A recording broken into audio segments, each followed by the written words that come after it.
I wish somebody had explained to me that the definition of success changes.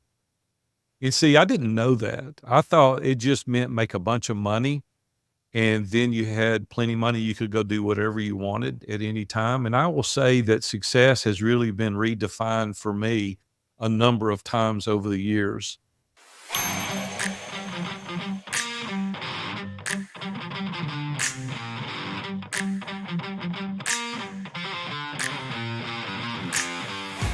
How can you design a life that not only achieves success, but also radiates significance in every aspect, business, personal, and spiritual?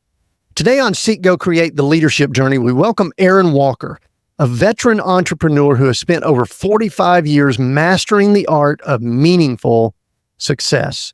Aaron, the founder and CEO of View from the Top, has facilitated transformative growth through his Iron Sharpens Iron Mastermind groups and has been instrumental in guiding men to lead purposeful lives. Aaron brings a wealth of experience in cultivating integrity, perseverance, and strategic leadership. Aaron, welcome to Seek, Go, Create. Hey, thanks for having me on today. I really appreciate it. Glad you're here too. I'm going to ask you, I think I told you, this is going to be my wimpiest, most superficial question. I'm going to ask it first. And that is when someone, this is sort of an icebreaker, when someone asks you what you do, what do you typically tell people? I help ordinary men become extraordinary in every area of their life. No job title, no, I own this. Yeah, no, it's not about a title. It's about what we do, right? The truth of the matter is, after 45 years of entrepreneurial experience, 45 years of marriage, we feel like that we can add a few nuggets of wisdom to each man's life. And so we just help ordinary men become extraordinary in every area of their life. All right. So that's going to open a lot of doors for us to have conversation. I think the first thing I'd like to do is, I know we have female listeners also. I'm going to ask you a question that's kind of interesting, is that if a female, a wife or anyone, a business leader, whatever, female has gotten this far, why should they hang around for the next 15 minutes plus? We coach men. We have masterminds for men, and I coach men one-on-one, but the women have become our biggest advocate because they say a man that is involved in our community is far more apt at helping around the house, being a good husband, being a good dad, being able to establish boundaries and understands what accountability is. And we have women that often tell their husband, there's no way you're getting out of this organization.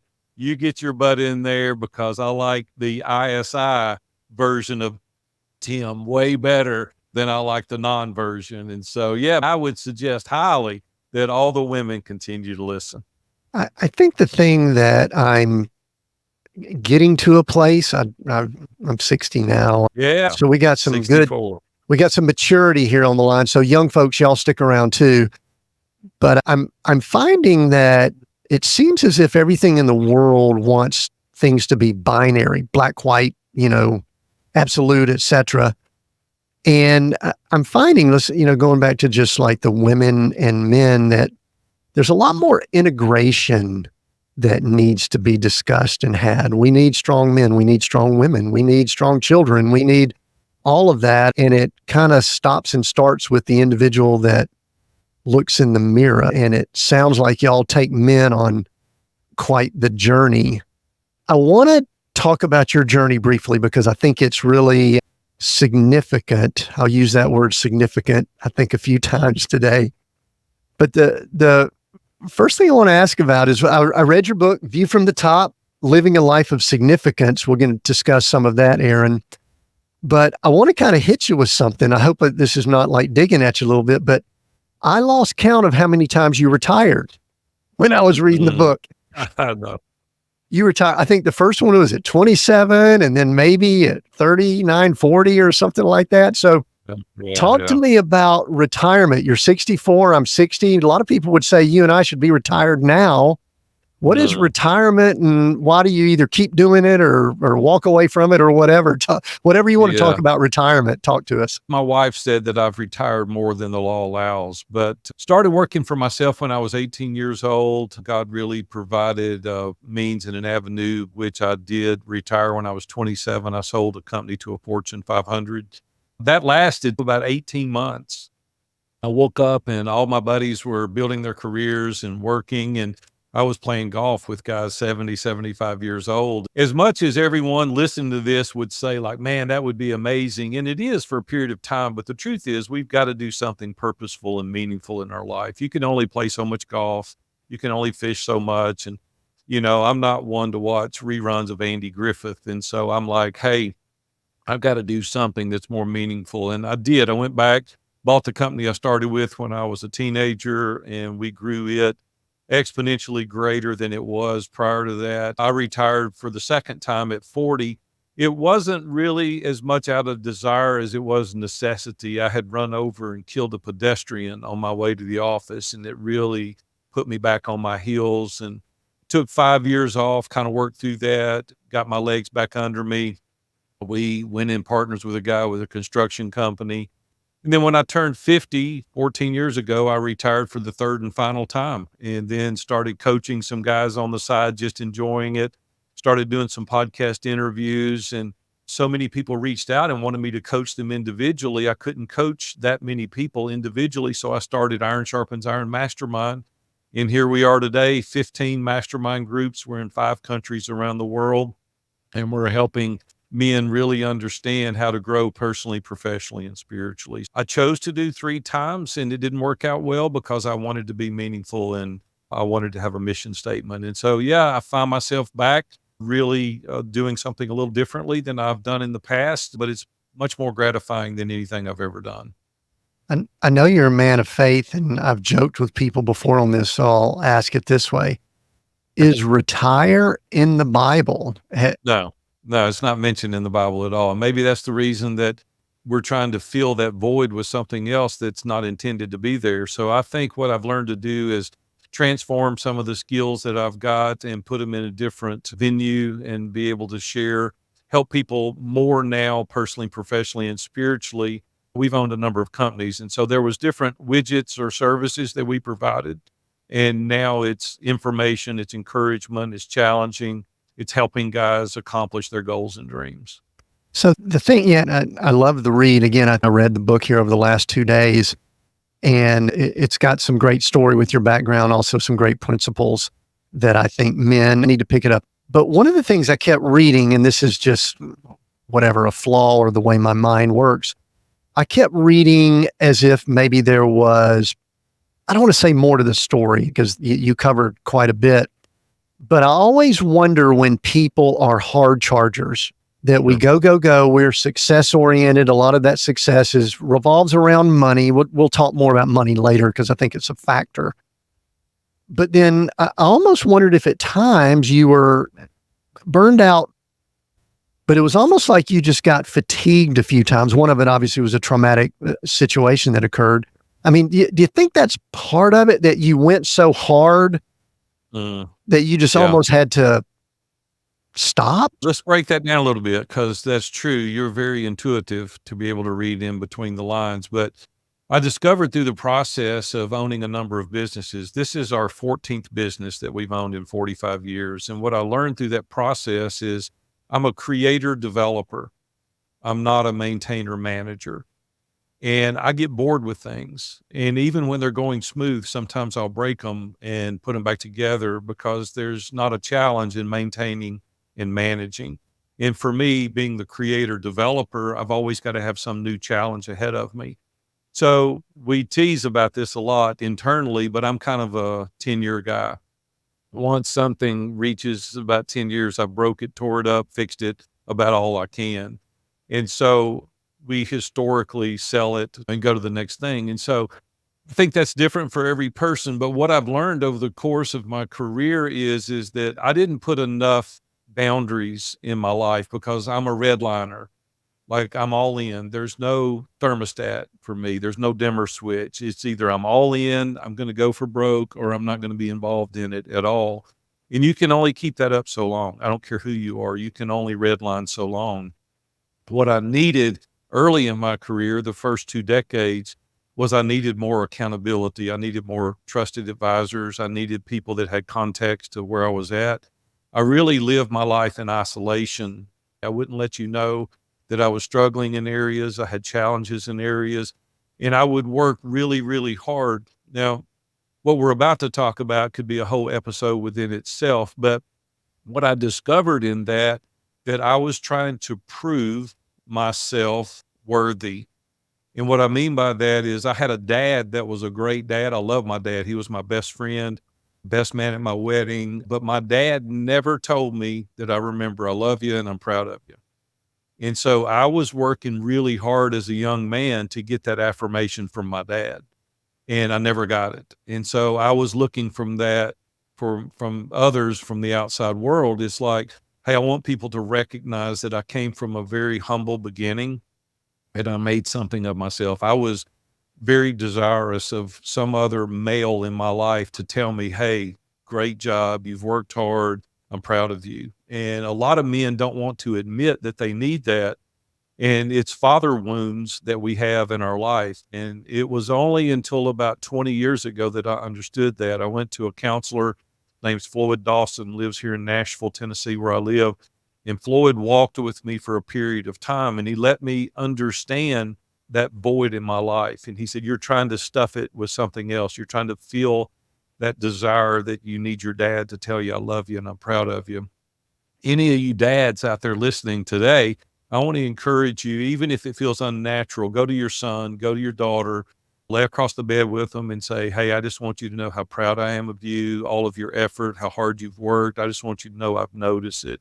And you'll really eliminate some of that in other children's lives that I've had to work through and had to go through. And so I think a lot of it, probably the first 20 years of my career, it was in search of that. And then the second half of my career, these past 25 years, it's been much more strategic in nature. It's been very intentional. And today, I think that we all need to have kind of a mission statement. There's got to be a reason outside of just finances. Now, don't hear me wrong. I hate it when people with money go, oh, money's not important. I'm going to be like, it's very important, right? It's a very much needed tool in our life. But if we're only doing it to grow our revenue, there's always going to be a void. And that's the reason I wrote the book talking about having a level of success and significance in our lives. The thing that is interesting with this theme that you just went on with that comment you just made, it brought up a recent interview we had with the gentleman by the name of Alan Morris, extremely successful businessman, architect, beautiful buildings. Oddly enough, the book he wrote was called All In. You use those words also. And one of the things he discussed was he was attempting to prove himself and had father wounds and things like that also. It's real. So this is not like something that's uncommon. I think it is something that we don't discuss enough, and which is also one of the reasons we'll talk about as we kind of finish up, the reason why it's important for men to have relationship in situations like masterminds or groups or something like that. There's also something that bugs me a little bit that I'm going to ask you about here, and it's why this is not brought up in church world. And I tell people this, I was actually saved in a business setting, so I'm a little bit different. I don't usually go to church for some of my spiritual. I'm kind of always been like marketplace guy. Mm-hmm. But, if you, business owner, successful, 27 years old, or myself or someone listening in, if you walk in and go to most churches and you're successful in business, and you bring up a few of the issues that business owners may have, usually you get stared at like whatever we can do. Sure. Can you talk a little about that? Because I know you've got a deep faith and you've also had this situation. Why is that, or what's going on? And I know we have some answers because you've got masterminds, but a lot of people will say, well, I'm just going to go hang out in my small group at church. That just doesn't seem to work well. Yeah. Tim, you may have opened up a bag you didn't want to, and you may go back and scratch this part of the interview, but I'm going to be very candid and honest with you in regards to your question because it's something that I deal with. First of all, let me say, I've been a believer since I was 9 years old. I've really given my heart, my life to Christ, and I've tried to live that way. Not perfectly. I've had a lot of trials and tribulations in my life, and I've had a number of setbacks, but overall, the arching theme of my life is living for Christ. My mom was an avid believer and took us to church. And so I've been very involved in church. I was chairman of the deacons at 25 years old, the youngest chairman of deacons we've had in our church. I've served in the church that I go at now over 30 years. I've been at the highest level of leadership that you can get in at the church. I'm also a very staunch proponent of men being vulnerable and transparent, and our churches have not presented an environment that's conducive to that. Our church is built with flawed people, including myself, and we don't allow people to be vulnerable and transparent. We don't invite the questions, and we haven't presented an environment that people feel safe. There's a lot of judgment and condemnation overall in most churches. And I say that with the utmost of respect. I love my church. I'll always attend. I love the people that are there. But I have these discussions regularly with my pastor, and I'm like, why aren't we calling men up and calling them out? Why are we not calling them to a higher level? Why are we not presenting places that is confidential in nature where people could go without the condemnation, without the judgment, and that we could walk alongside people? Historically in churches, you get caught in some kind of transgression, you're set aside, you're benched for a period of time. And I'm like, hey, listen, we need to walk with those people. We need to restore them. We need to bring them back in fellowship. We don't need to throw them away. And a lot of people have seen that demonstrated over the years. And so we've become calloused with being able to share things in the manner by which I'm telling you. In Iron Sharpens Iron Mastermind, I've built an environment that is conducive to that level of authenticity. And people tell me often, this is more of church than church. Like, we do things here that restores us back to the fellowship, that gets us off of pornography, and we don't drink too much, and we don't use substance abuse, and we're not involved with the secretary, and we're not doing the things that are in disalignment with the way Christ has designed our lives to live, because we call people out. There's accountability. There's questionnaires that we fill out, and people get a sense of freedom once they've been in for a period of time, and they're able to give context to where they're at in life, because we all have blind spots. We all have kryptonite. We all have superpowers. But the place at church is not designed to unveil every area of our life. We just go and we say, hey, I'm doing good. Everything's good. And their world is really crumbling around them. And I think it's because we're not asking the direct questions. I don't know if there's a certain immaturity about conversations, but being a business guy since I was college aged, I always wanted to discuss deeper things, money.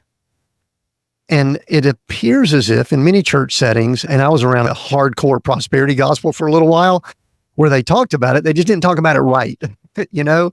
But Aaron, there was something that this where I want to have a money talk for just briefly, because I think money is a piece of why it's not discussed within church world. They want, this sounds a little cynical, but I think they want the money, but they don't want to discuss some of the ins and outs of it. I was fascinated when I was reading your story that most of the early years of your life, you were around a business, the pawn business, that is fascinating to me, but I don't think most people understand what it is. There's money that's flowing in a lot of different ways there. And if you want to give someone that may not know how that business works, just a brief, and the reason I bring it up, we had a friend growing up that I won't mention his name, but he was in that business. He was friends of my parents. I just remember he always was a little bit different about, I'd never heard him pour mouth, if you know what I mean. And this was not really a spiritual group, my parents' friends and all, but he never would pour mouth and talk about, oh, we don't have this, can't do this, whatever. I remember he built a house and paid cash for it along the way. He might've been doing some other stuff we don't want to talk about, but anyway, he was and still is in that business. What I want to ask, this is what I kept looking at when I was reading the book, is I think that you started at the age of 13. How did being in a business where people come in, they may have challenges with money, they will pawn their belongings, they get a short-term loan, they come back, and also there's things being sold. You could correct me if I'm wrong if that's the business model. How did that impact your money belief system? Because I think that has a big deal to do with how people think about money when you're around it like you were. If I'm wrong, you could say, nah. But any thoughts on that? Let me answer your first question. Those that don't know, pawn shops are simply a place that you pledge merchandise for a short-term loan. You pick it up and you pay a service fee on top of what you borrowed. Okay, that's a simplistic explanation of what a pawn shop is. And it serves a purpose because the vast majority of those people can't go to the bank. The bank doesn't want to loan $100 or $1,000 or even $5,000. The bank wants to loan larger sums of money. So it does provide a very good service for a lot of people. Now, let me say this. Historically, here in Nashville, I was the only Christian in the pawn business. They're historically Jewish owned, and there was 17 families that were of Jewish origin that owned the pawn shops here in Nashville. Herb Berry was the guy I started working for when I was 13 years old. He was 23 years old. I fell in love with the business when I was 18. I got 2 partners, went out on my own, and I was completely ostracized by the whole Jewish community. They said, "You're going to ruin this business. You don't know anything about this business." One of the greatest successes of my career was when I was 25 years old, they made me president of their organization. And so I went on to become the president of the Pawnbrokers Association in the state of Tennessee. It was a very honored position to have at that time with all the Jewish owned folks that owned the companies, and I was the only Christian. I will go on to say that my partner in that business later accepted Christ, and he raised his family in a Christian environment, which was really cool. But it did give me a different perspective on money. And there was a lot of pawn shops that had sleazy operators. They operate under the table. There was nothing like that for us. We had 10,000 square foot stores. We sold more diamond and gold jewelry than most stores in Middle Tennessee. That's the reason that a company out of Fort Worth, Texas, that's a Fortune 500, wanted our stores. And so they came and bought me out when I was 27. So we had a very legitimately run business, and I was used as an example how to run those business correctly. And so it was very good for me. I went back later, bought the pawn shop that I started with when I was a kid, and we quadrupled that business over a 10-year period with my direction and leadership along with my partner. And so that was a very good run for me, over 2 decades in that business, and really enjoyed it. But it did give me a real good perception of how to manage money. And we dealt with a lot of cash. And so you had to be honest, or you could really be taken down a path that dealing with diamonds and gold and guns and jewelry and things like that, it would have been very easy to make some bad decisions. And because of my faith, because of my willingness to be credible and honorable, it kept me kind of on the straight and narrow. Not always. I even tell in the book a little bit, a story about where there was a period in time I was taking $600 a week just as spending money, and the Lord really convicted me of that. And I went back and told my partner, never going to do this again. He made the same decision, and I can show you on a graph where our business took off. It was unbelievable. There's no question about God was honoring that decision that we made. Met a guy here in Nashville, became a sponsor for his radio show, and it really poured gasoline on our efforts and really grew our businesses. And so, yes, that's a long way to answer your question. By being around that kind of finances on a regular basis, it gave me a new respect for finances. Well, I guess maybe I'm going to ask a follow-up to that, because I'm guessing you dealt with a lot of people. Oh, yeah, we did. That were in various aspects of financial situations. Follow your question better now. Yeah. It's like, what did that do for, because I know, listen, you talk about delayed gratification, which is important. Sure. I guess I'm looking, what are your views about material possessions. And listen, Yeah. because we're wired for money, but Yeah. yet it seems like you were in an environment that also maybe made it healthy, maybe caused issues. I don't know. So anyway, Yeah. let me follow up and give it a little bit more on that. Well, it gave me a whole new respect for how to manage money because I was dealing with people that primarily didn't know how.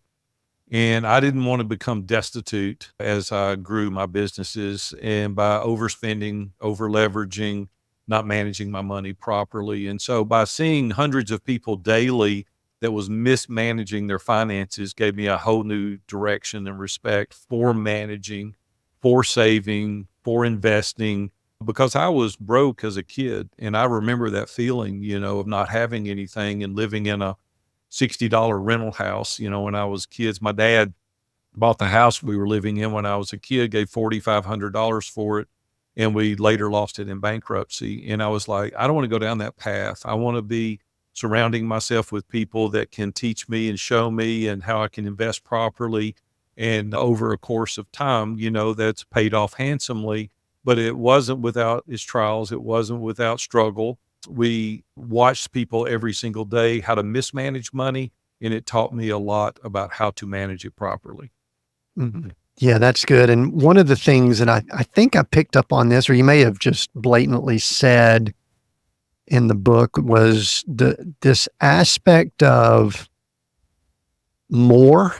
And the way we've termed it here, and you may have termed it even similar, is that many of us, those of us that are wired for business, or we think we're wired for business, or we think that's what we're created for, and we are in pursuit of something, and it may be significance, it may be how we define success, it may be some financial gain. But for me, I've defined it, Aaron, is that I was addicted to more. And we've had a lot of interviews and conversations here on Seek, Go, Create, certain age or men of a certain makeup. Correct. So just, I don't even know if I have a question there, but when I say that, I have an answer for your presumed questions. We're tracking. That's a good thing. Yeah. So here's the thing, and you got to be really careful interpreting what I'm about to say, because when you're in a position like I am, it's easy to make this comment, but on the other side of it, you're going to see similarities in the way you feel once you reach a level of success. Now, I don't have all the statistical data to support this exactly, but I can get pretty close. Once you pass your basic needs, $70,000 to $75,000 is the national average. Once you pass that, the happiness that you experience is almost infinitesimal compared to what the desire was. If that makes sense, it's like you think I'm going to get more, I'm going to be happier. And what I share with people, that happiness is a choice. It's not a trait. And scripture even teaches us to learn to be content in our present environment. And some of you are not in great environments right now, but Paul teaches us in scripture to learn to be content. Now, here's where people get confused. Don't confuse contentment with complacency, because I don't think we're to ever become complacent. Like, I'm still, even today, redline quite a bit. It's like, I want to use the talents that God's given me to encourage, to call them out, to help them aspirationally accomplish their goals, their dreams. But also on the other side, I want to help them put guardrails up. And I want to say, these are the boundaries that you need to have. Most people want bigger, better, shinier, faster, just give me more. And it's kind of like the dog that caught the car. Once they get it, they're disappointed. They're like, I don't know what to do with this now. This doesn't give me or scratch the itch. The new wears off pretty quick. And then you've got to insure it, store it, keep it up, trade it in. It's a depreciating asset. And then you go, wow, man, this is really more of an expense than I realized. I had a client lived in Tulsa, Oklahoma. And I said, man, that's a beautiful camper you've got there. He said, thank you. And he said, how often do you use it? And he said, last year, I think we used it 3 times. The first year, I think we used it 6 times. And I said, do you have a truck big enough to pull that? He said, well, I had to buy a dually to pull it. And so I left, got back on the plane, flew back to Nashville, and I wrote a blog post on the way back and itemized the cost of the trailer, the cost of the dually, the fuel, the insurance, the maintenance, the upkeep, the depreciation. And I wrote this blog post, and he read it later. I didn't even tell him I wrote it. And I said, Your stay at the KOA was $1,125 a night. I hope you enjoyed your stay. And he got to doing the math on what it really costs to own things, not lying to himself. And he sold it. He sold the truck, sold the camper. He said, I had no idea of the investment. And see, we think all these things are going to scratch that itch, and it's nice. Now, hear me out. So don't throw me under the bus. Like, I have nice things. I like nice things. I have a nice house. I'm an avid fisherman. So I've got kind of a Cadillac of boats. I got a Tundra truck. I don't subject myself to just getting more things for the sake of getting more things. If I can afford them, I buy them. I'm not going to put myself in bondage to come up and buy these things that are going to keep the golden handcuffs on. Like, I can't quit work, or I can't have any margin, because what you're going to find out is that you become a slave to those things, and you can't stop once you get on that, that Ferris wheel. And so I just want people to buy things that they can afford, that they can manage, and not let the aspirations of more and bigger and better become your focus, because it's just not going to do for you what you think. Well, and I just want to remind both you and the listener that on this end of the mic is a guy that lives in a 39-foot motor coach, and most of what we own is in here. It's fascinating. We went from the 6,000 square foot house down, sort of forced when we went through some challenges. And then now we've got the finances to go back. And every time, my wife and I, once a year, we talk about this, Aaron. We say, okay, is it time to get some land, build us a barn dough, whatever, blah, blah, blah. We just haven't been able to pull that trigger, and we're kind of content. A lot of freedom in the way you're living right now, isn't it? It is so hard to describe the liberation that comes without having a lot of stuff. It reminds me of two things, and then I'm going to let you respond to this because I think you wrote some things about it. It reminds me of, embedded within the Sermon on the Mount, Jesus goes off on, you can't serve God and mammon. And then he goes through all these things and material possessions and things like that. I realized that I was serving mammon and acknowledging God as opposed to doing that. But you set it in view from the top, and I'll say this and then let you respond to it.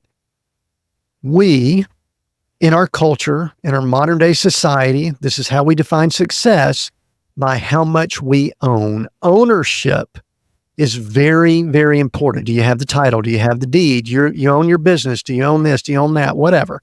Cars, boats, whatever. When stewardship, I've come to terms with this spiritually, maybe even practically, we really own nothing. We're stewards.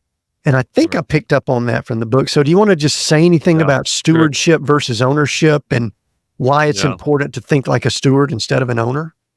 Well, this is not going to make any sense to people that are listening to this that are not Christ followers, right? That doesn't even make sense until it's a transformational experience you have to go through spiritually to understand that you are just a steward over what God's entrusted you to manage. We were talking about church earlier. This is not a slam on churches, but it coincides with this part of the conversation, is that you hear at church all the time, it's confusing. You hear, don't chase money, don't go out and do all that, but yet when we have a fundraiser and we need to build a $7 million building, all of a sudden it becomes important. And I get one of those little private letters where there's 100 guests invited to hear the pastor share the vision. And I'm like, how come I got this letter and other people didn't get this letter? It's because I'm able to give financially. The people that got that letter are financially secure and they can make larger contributions. So why don't you just say that from the pulpit? Why don't you just get up and say, hey, money is a great tool and we need it. If you're the type of person that you've got the skills and the abilities to make money, let's reinvest it in the kingdom and let's do amazing things with it. Don't sit over there and say money's not important and don't follow it. Don't chase it until we need it. Instead of just being forthcoming and saying out of the gate, some people are gifted in making money. They are. And so it's a lot easier to steward it than it is to protect it. And what I mean by that is when you give up the ownership, it's like I've given 10% of my gross income, what Christians call a tithe, since I was 9 years old. And God has done so much more with the remainder of that income of mine than I could have done with 100%, because God teaches us in Malachi to give back, and he'll open the floodgates of heaven and he'll bless us in ways that we can't understand. And that doesn't always mean financial, right? But it could mean financial. And so for some people, they have that talent and skill. Let's just be honest and above board with the uses and the benefits of money. Where we get in trouble is when money owns us. That's when we get in trouble. When we over leverage, we overcommit, we buy things that we shouldn't have, we put minimum deposits down, and now we have no margin in our life. We couldn't quit that job if we wanted to, because you're making six figures and you're like, hey, I hate it, but I got to go. And it's like, that's no way to live your life. And I want to encourage those that are listening to me today to work yourself out of that position, because that's miserable. We're not promised to tomorrow. And we want to live a life that's fruitful, that's meaningful, because you're probably miserable to be around if you're not enjoying your occupation. Your spouse is probably miserable. Your kids are probably miserable. And I know you're miserable. So I would encourage you, if you don't get anything out of this episode other than the fact of sit down and figure out how you can use the talents and the skills that God's given you in a way that's meaningful, that you're happy, that you enjoy what you're doing. We never know. And the older I get, man, the more people around me that are dying. I just lost my sister 24 months ago, pancreatic cancer, no sign, 65 years old. And in 8 months, we buried her. We have no idea what the future is going to bring, and life is too short to live it miserable. Don't stay in that situation. Yeah, and I'll pour some gas on that fire and say that if you're in that situation, there will be a time that it'll have to be reckoned with. Either it'll be on your own terms, or some of the things we dealt with, it was situations that occurred with economy. And, I don't think God brought what happened in '08 on, but once it did, he said, ooh, okay, now I've got Tim's attention. Now we can do some things. So, one of the things that maybe we'll call it men, just, it seems like women don't struggle with this as much. Maybe they do it in a different way. It's words like success and significance that you definitely use a lot in the book. And I know it's important when you gather men in mastermind settings. What do you want to say? One of the things we used to have a tagline here, it's still in some of the things we do, is this thing that I never could define it well. It's like, how do we redefine success? It's like making success mean what it's supposed to mean, but I don't even know if that was very clear.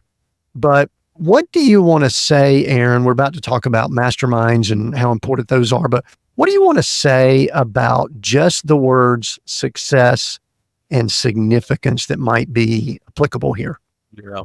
Well, here's the thing that I wish someone had explained to me and I could have understood it better as a young businessman. First of all, I would say don't go it alone. You need unbiased, trusted advisors all the time around you to help you, because you don't know what you don't know. And I wish somebody had explained to me that the definition of success changes.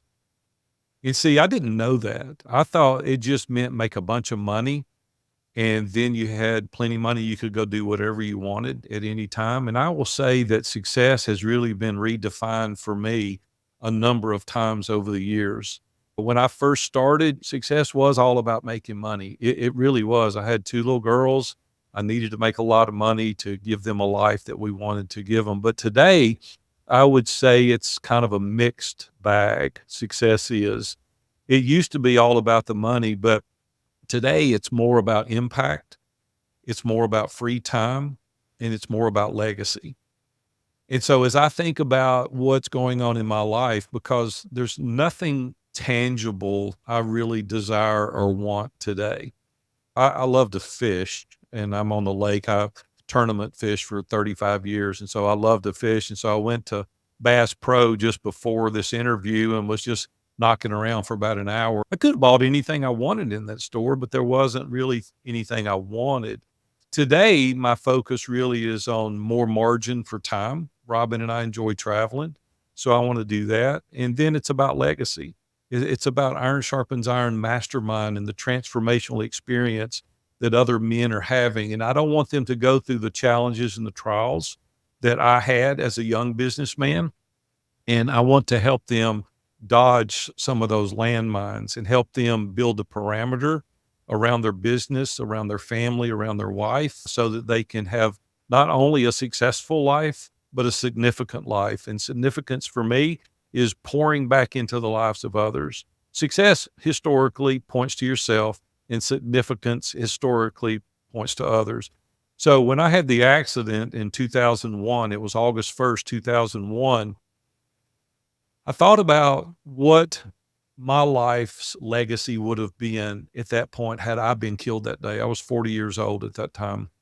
And it would have been this poor kid from Nashville, Tennessee, makes enough money to retire at age 27, and nobody cares. And I was like, golly, man, that is not what I want my life to reflect.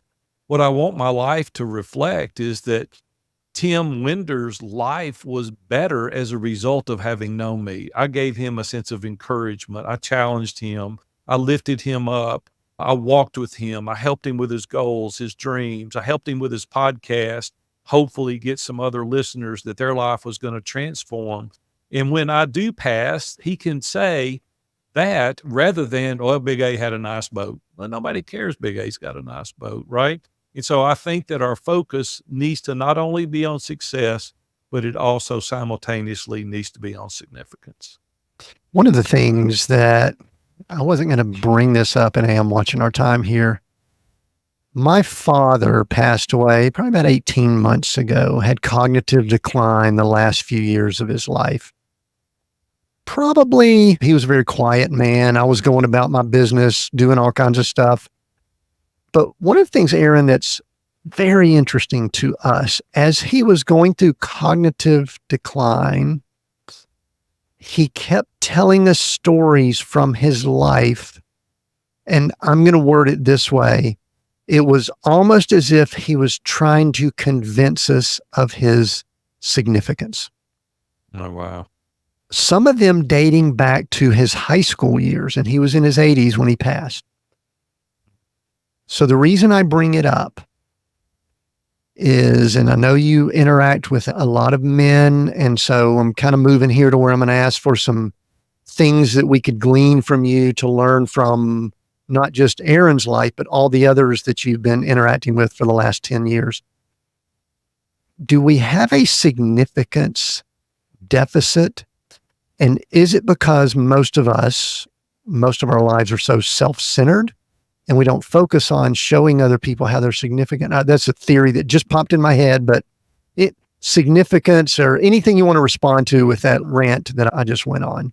Well, it's good. And the truth of the matter is you hit the nail on the head, and I'm just going to call it what it is. We're so selfish with our time and our resources. And it's so sad that we are, because no one else cares about what you've got.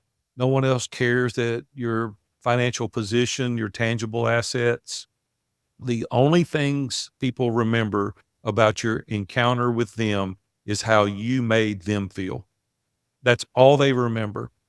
And when you can help somebody feel important, to feel noteworthy, to feel adequate, to feel welcomed, that is going to leave a legacy that no amount of resources or showmanship will ever leave. And so I would just suggest that a percentage of our time is allocated and dedicated to helping others accomplish their dreams and goals. There's such more gratification out of that than there is getting other people to recognize what you've got. And I teach people this, and I know we're nearing the end of our time, but I've got a little saying that I say, let their story be their story. Let me tell you what I mean by that. When you're having an interaction with anybody and they're telling you about something, years ago, I was showing a buddy of mine a picture of a deer that my grandson killed on our property. And he never commented on it. The only thing he did was get his phone and he pulled up a picture of a deer his grandson had killed on his property. And he started telling me all about it. And what that told me was he didn't care about my story.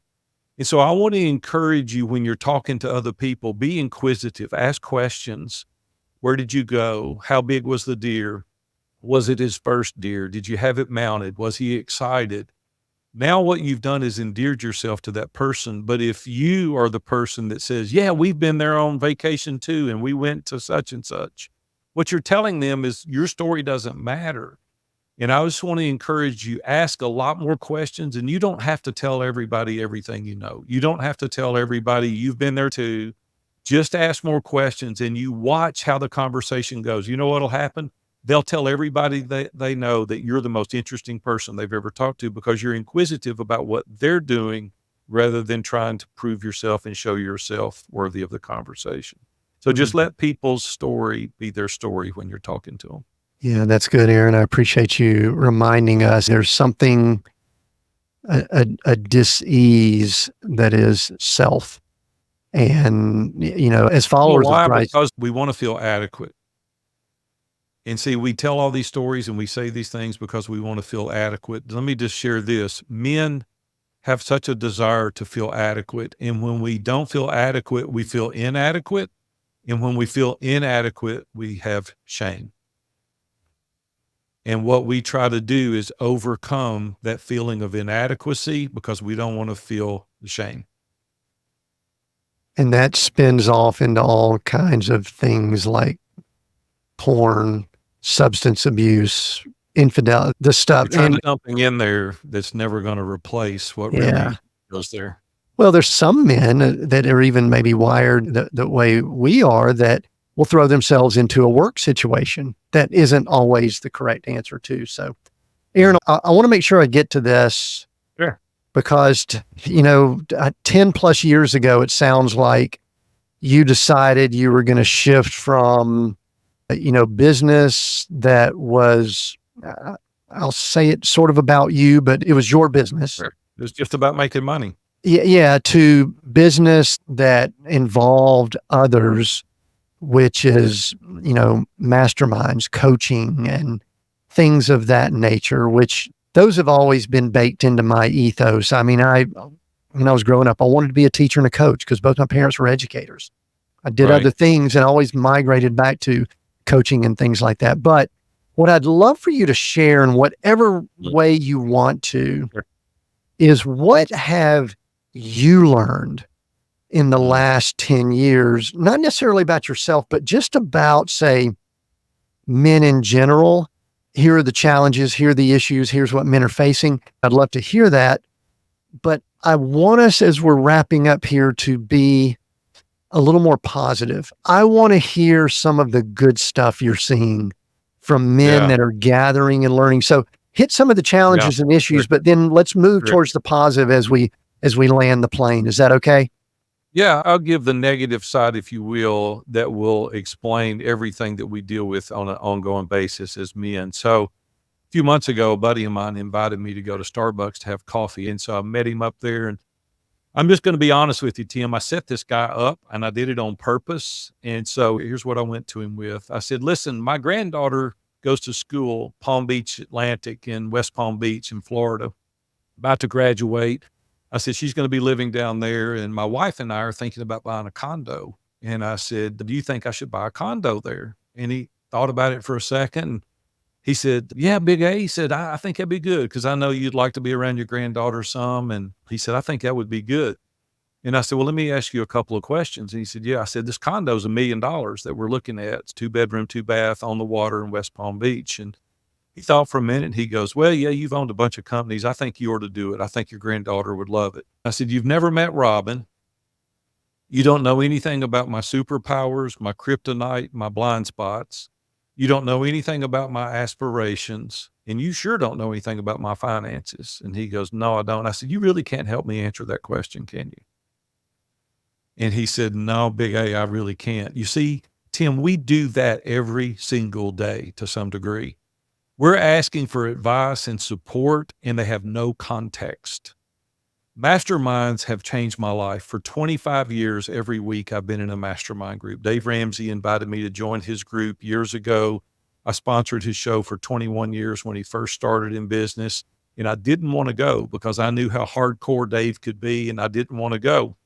My wife encouraged me to, and I'm so grateful that she did because it changed my life. Because in that group, I was able to be authentic and transparent and vulnerable, and they had context. They knew who Robin was. They knew my kids. They knew my aspirations, my blind spots, my propensity, my desires. They knew everything. So when I asked a question, they could give me solid advice. That's what we've created in Iron Sharpens Iron Mastermind. We've created an environment that's conducive to wins, to successes, to authenticity, to transparency. We had 2 guys that joined 4 years ago that owned 2 duplexes when they joined their brothers. In over a 4-year period, they just bought their 500th rental house. And the reason that they did that is their group taught them how to scale. They had resources, they networked, they were able to get investors. And you have to have people around you on a consistent basis in order for you to accomplish your goals. Our propensity is to procrastinate, all of us. But when we have somebody every single week that's asking you the tough questions, that's pushing you, that gives you a platform you can share wins, that call you out when you're not behaving properly, you walk the straight and narrow in every area of your life. And when you're that focused, you can accomplish a lot. You can go much faster alone, but you can't go near as far. And so for me, 25 years of experience, I could talk for days about the successes that people have had because they subjected themselves to scrutiny of 10 people that know exactly what it is that they're dealing with so they can give them good advice. Yeah, that's very good. Aaron, tell us where people can connect and find out more. Oh, that's Where great. can they That's get more great. info? Well, so the easiest way to find me is to go to viewfromthetop.com, and you can find me on Facebook, find me on LinkedIn. Tim, I've got a little gift for your listeners if it's okay. So here's what we have what's called the community, Iron Sharpens Iron community. And if you will private message me, I'll give you a promo code that allows you to check out our community for 3 months. I'll pay for it. So you come in, I'll give you the promo code and you get involved 3 months. You're around the people that I'm talking about. We have hundreds of people in our community, and it's an amazing place to network, to be called up, to be called out, to hear guest speakers, to mastermind with these guys. And I'll gift you the community. If you'll just private message me and tell me that you heard me on Tim's show, I'll be happy to give you that promo code. Do you have the specs on private?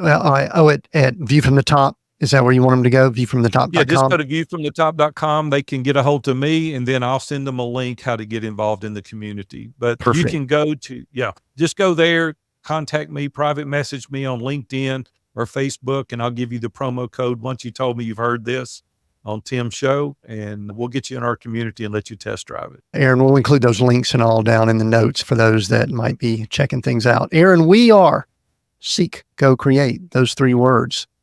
I'm going to allow you or force you, depending on what your personality is, allow you or force you to pick one of those and why as my last question. Seek, go, or create. Which one means more to you? Create. Yeah, I told you early in the interview, I'm a creator developer and I'm all about creativity and I'm ready to create. And then I fire the gun and ride the bullet, right? Then I seek and go, but I'm going to create something and I'm going to go out here and go after it. Excellent. That sounds great. Thanks for listening in, and go check out Aaron's stuff. We're Seek, Go, Create. New episodes every Monday. Until next time, continue being all that you were created to be.